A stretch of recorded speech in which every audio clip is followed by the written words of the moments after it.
Olá a todos, este é o canal A Verdade do Evangelho. Estou aqui para gravar mais um vídeo para sua edificação. Peço a você que ainda não se inscreveu neste canal, que você se inscreva, para que todas as vezes que a gente postar algum conteúdo bíblico, você seja notificado e edificado pelo poder da Palavra de Deus. Eu quero falar aqui nesta oportunidade sobre a salvação que vem, que procede de Cristo Jesus, o nosso Senhor e Salvador.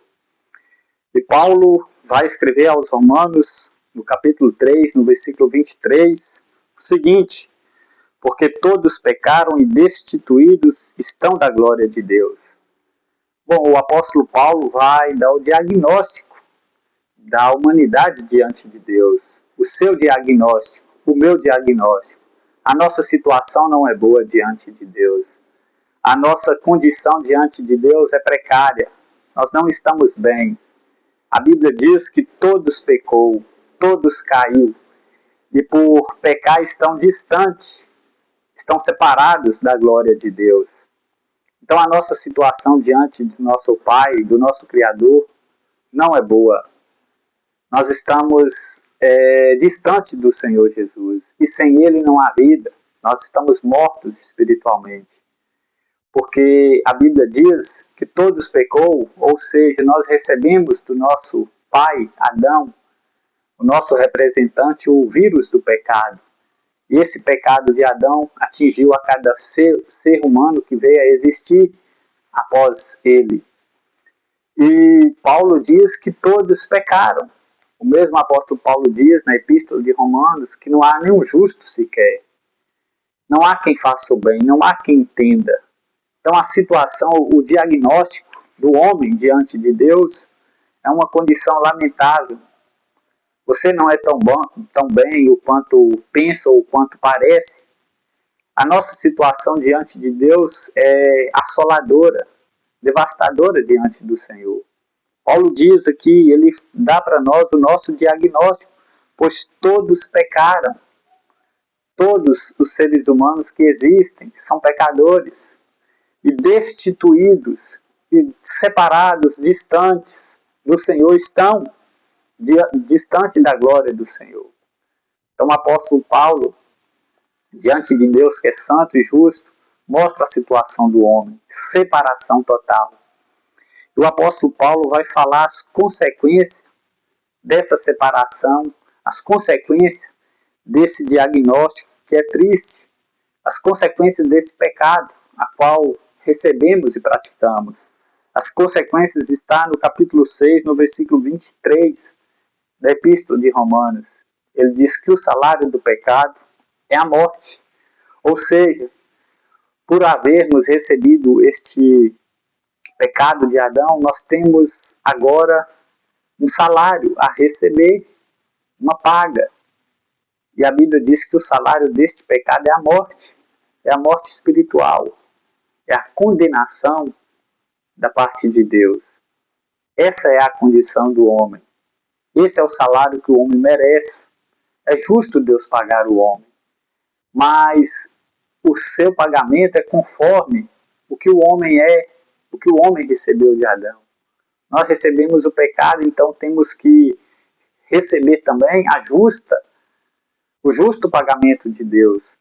Gálatas capítulo 6, versículos 6 e 7 diz que de Deus não se zomba, nem se escarnece. Tudo que o homem plantar, isto também ele colherá. Os que semeiam na carne recebem a corrupção, mas os que semeiam no Espírito recebem a vida eterna. Mas o homem, devido ter recebido o pecado, ele planta o mal. Ele está caído, ele está morto, ele não pode, ele não sabe fazer o bem. Paulo disse que o bem que eu quero eu não faço, mas o mal que eu não quero, esse sim eu faço. Então a nossa situação é assoladora, devastadora diante de Deus. A consequência do nosso pecado é a morte, é a condenação. É justo Deus nos condenar, porque recebemos o pecado e somos pecadores diante de Deus.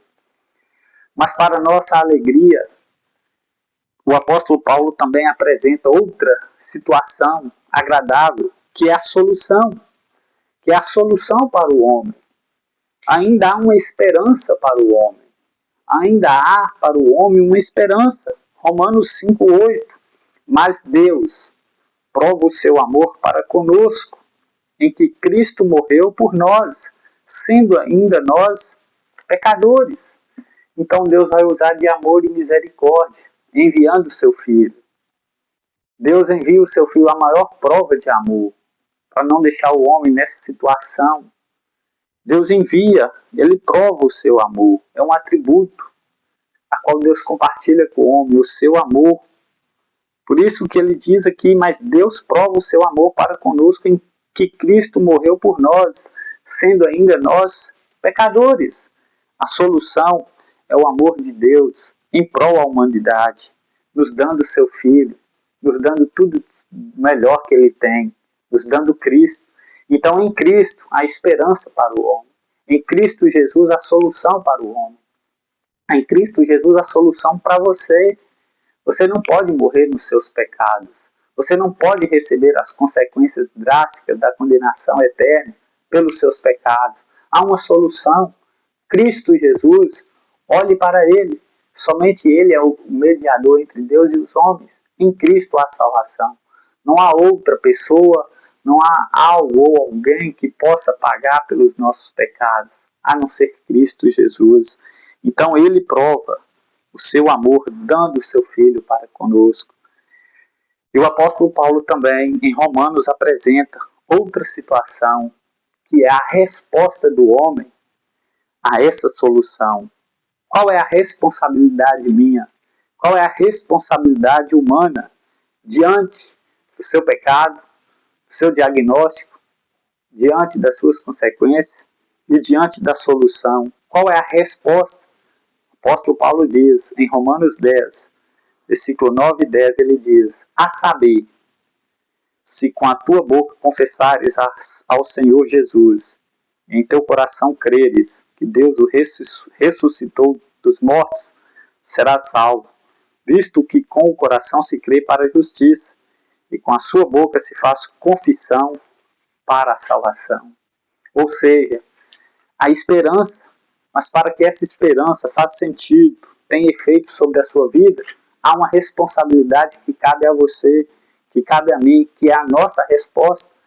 E o apóstolo Paulo disse, com a nossa boca, nós confessares, ou seja, a única esperança, a única resposta para o homem é crendo em Cristo Jesus, é recebendo, é aceitando Ele como seu Senhor e Salvador da sua vida, é depositando a sua confiança nele, é se arrependendo dos seus pecados, é buscando Ele de todo o seu coração, é vivendo para Ele. Assim, então, o seu pecado Deus resolve na cruz. Assim, então, as consequências Deus resolve na cruz. Assim, então, Deus pode te tirar das trevas e levar para a sua luz. Qual é a sua resposta diante da solução? Qual é a sua resposta diante do diagnóstico de Deus mediante a sua palavra? Que você creia, que você entenda, que você aceite e que você possa ser alvo deste amor, que você possa ser um objeto do amor de Deus, para que o nome do Senhor seja glorificado em sua vida. Aceite a Ele como seu Salvador, e então será justificado dos seus pecados. E assim então ocorrer a salvação em Cristo Jesus na sua vida. Até a próxima.